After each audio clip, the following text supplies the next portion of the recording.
আজকে হচ্ছে আমাদের নেপাল ট্যুরের থার্ড ডে। আজকে আমরা পোখারাতে অনেকগুলো জায়গা ঘুরে ঘুরে বেড়াবো। পোখারাতে প্রথম দিন কিন্তু আমরা বেশি জায়গা ঘুরতে পারি নাই, কারণ আমাদের হচ্ছে টাইম অনেক শর্ট ছিল। বাট আজকে হচ্ছে আমরা প্রপারলি পোখারা এক্সপ্লোর করব। সো আজকে হচ্ছে আমরা খুব সকাল সকাল ঘুম থেকে উঠে যাই।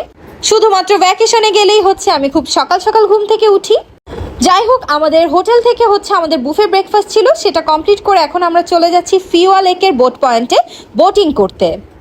আপনারা যদি আমাদের মতো লেক সাইড রোডে হচ্ছে হোটেল নেন, তাহলে হচ্ছে আপনাদের মাত্র 2 থেকে 3 মিনিট লাগবে ফিওয়া লেকের বোট পয়েন্টে যেতে। সো যাই হোক, এখন হচ্ছে আমরা টিকিট নিয়ে নিলাম বোটের জন্য।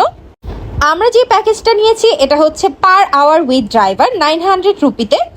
আমাদের সাথে হচ্ছে ড্রাইভার থাকবে, কারণ আমরা হচ্ছে কেউই নৌকা চালাতে পারি না। ফিওয়া লেকের নৌকাগুলো কিন্তু দেখতে অনেক সুন্দর, কালারফুল, মানে ছবি এখানে কিন্তু মারাত্মক সুন্দর হয়। তো এই তো এটা হচ্ছে আমাদের টিকিট। আমরা হচ্ছে টিকিটটা পাশের রুমে দেখাই, আর সাথে সাথে হচ্ছে আমাদের ড্রাইভার আমাদের সাথে অ্যাড হয়ে গেল। আর হ্যাঁ, এই ফিওয়া লেকে বোটিং করতে হলে কিন্তু অবশ্যই আপনাকে লাইফ জ্যাকেট পরতে হবে। সো আমরা হচ্ছে আমাদের সাইজ অনুযায়ী 3 জন হচ্ছে লাইফ জ্যাকেট পরে নিলাম, আর লাইফ জ্যাকেট পরা কিন্তু বাধ্যতামূলক। সো এই তো এখন হচ্ছে আমরা বোটিংয়ের জন্য রেডি হয়ে গেলাম। আর ফিওয়া লেকটা এত এত সুন্দর, চারপাশটা হচ্ছে মানে একদম পাহাড়ে ভরপুর, মানে অনেক সুন্দর সুন্দর বড় বড় উঁচু উঁচু পাহাড়, আর পাহাড়ের পাশে হচ্ছে মেঘ উঠছে। মানে এই দৃশ্যটা মারাত্মক সুন্দর ছিল। পোখারাতে গেলে কম বেশি সবাই কিন্তু ফিওয়া লেকের এই বোটিংটা এনজয় করে, কিন্তু আমি রেকমেন্ড করব যদি আপনারা যান আর যদি ভালো আবহাওয়া বা ভালো এক্সপিরিয়েন্স নিতে চান, তাহলে অবশ্যই হচ্ছে আপনারা সকালে না গিয়ে বিকেলের দিকে যাবেন। এখানে আমার আর রাউফের ফেসের এক্সপ্রেশন দেখেই হয়তো আপনারা বুঝতে পারছেন যে আমরা হচ্ছে খুব বিরক্ত হচ্ছিলাম, কারণ আমাদের সাথে যে ড্রাইভার ছিল উনি হচ্ছে খুবই চালাক ছিল। উনি শুধুমাত্র সামনেই কিছু জায়গা অল্প অল্প করে ঘোরাচ্ছে, যাতে করে আমাদের মানে মাথা ঘুরায়। জানি না এটা ওনার ইন্টেনশনালি ছিল কিনা, কিন্তু এভাবে হচ্ছে আমাদের কাছে বোটিং করতে একটুও ভালো লাগছিল না, যার কারণে আমরা কিছু ছবি তুলেই হচ্ছে সাথে সাথে বোট থেকে উঠে যাই। এখন আমরা ট্যাক্সিতে করে যাচ্ছি আমাদের আজকের সেকেন্ড স্পটে, হ্যাঙ্গিং ব্রিজে। ট্যাক্সিতে করে আমাদের হ্যাঙ্গিং ব্রিজে আসতে সময় লেগেছে 20 থেকে 25 মিনিটের মতো। আর হ্যাঙ্গিং ব্রিজে আসার রাস্তাটা কিন্তু অনেক সুন্দর ছিল, আর নামার সাথে সাথে হচ্ছে এরকম সবুজে ঘেরা একটা জায়গা আমরা দেখতে পাই, আর পাহাড়ও ছিল। আমার কাছে এই জায়গাটা অনেকটা কাশ্মীরের পেহেলগামের মতো লাগছিল। আমি হচ্ছে পেহেলগামে যাইনি, কিন্তু আমি ব্লগে দেখেছি। সো আমার কাছে এই জায়গাটা পুরোটাই পেহেলগামের মতো লাগছিল। এই হ্যাঙ্গিং ব্রিজের সামনে যেতে কিন্তু অনেকটা দূর আমাদের হাঁটতে হয়েছে। সো অবশেষে আমরা ফাইনালি হ্যাঙ্গিং ব্রিজের দেখা পেলাম। এত বিশাল সুন্দর একটা জায়গা, এই জায়গাটাতে না গেলে অবশ্যই অনেক কিছু মিস হয়ে যাবে। তাই পোখারাতে গেলে মাস্ট ভিজিট একটা প্লেস হচ্ছে এই হ্যাঙ্গিং ব্রিজ। তবে পোখারাতে বা নেপালে হচ্ছে অনেক হ্যাঙ্গিং ব্রিজই আছে। আমাদেরকে হচ্ছে আমাদের ড্রাইভার এই হ্যাঙ্গিং ব্রিজটা সাজেস্ট করেছে, যার কারণে হচ্ছে আমরা এখানটায় গিয়েছি। আর ওরা কিন্তু এই হ্যাঙ্গিং ব্রিজগুলো এক পাহাড় থেকে আরেক পাহাড়ে যেতে ইউজ করে। অনেকে হচ্ছে হেঁটে যায়, অনেকে হচ্ছে বাইকেও যায়। আর হ্যাঙ্গিং ব্রিজের নিচেই হচ্ছে নদী, অনেক সুন্দর কালার এই নদীর পানির।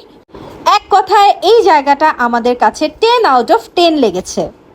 আর হ্যাঁ, এই ঝুলন্ত ব্রিজে উঠতে কিন্তু কোনো এন্ট্রি ফি দরকার হয় না, এখানে কিন্তু ফ্রি ঘোরা যায়। সো অবশ্যই পোখারাতে আসলে এই ধরনের হ্যাঙ্গিং ব্রিজগুলো মাস্ট ঘুরে যাবেন।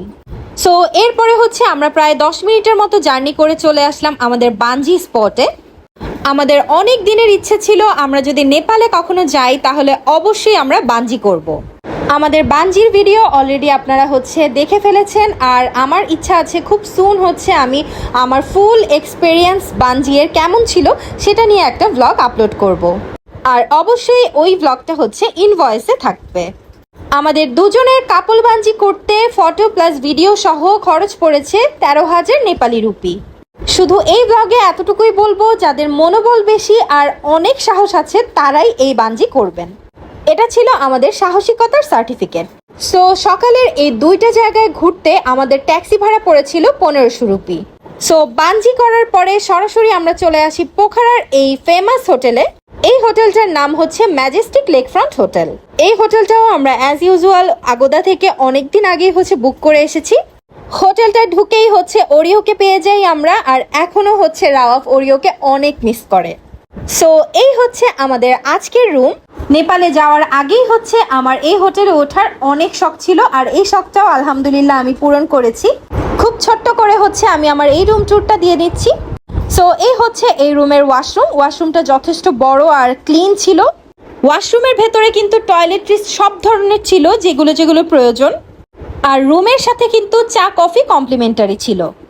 এই হোটেলে কিন্তু অনেক রকমের রুমের ক্যাটাগরি আছে। আমি হচ্ছে এই রুমটা চুজ করেছি কারণ হচ্ছে এই ব্যালকনির জন্য। আমার কাছে হচ্ছে ব্যালকনি সহ রুম অনেক বেশি পছন্দের, আর এই ব্যালকনি থেকে হচ্ছে সুন্দর সুইমিং পুলের ভিউ দেখা যায়। সো এক রাতের জন্য আমাদের এই রুমের ভাড়া পড়েছে বাংলাদেশি টাকা ৫,৫০০ টাকা। আর এই হোটেলের রুমের সাথে কিন্তু আমরা বুফে ব্রেকফাস্টও পেয়েছি, যেটা হচ্ছে নেক্সট ব্লগে আমি দেখিয়ে দিব। এখানে হচ্ছে রাওয়াফ আর রকি সুইমিং করছে, আর আমি যেহেতু বাঞ্জি করে এসেছি অলরেডি, আমার হচ্ছে মাথা অনেক ব্যথা ছিল, যার কারণে আমি হচ্ছে সুইমিং করিনি।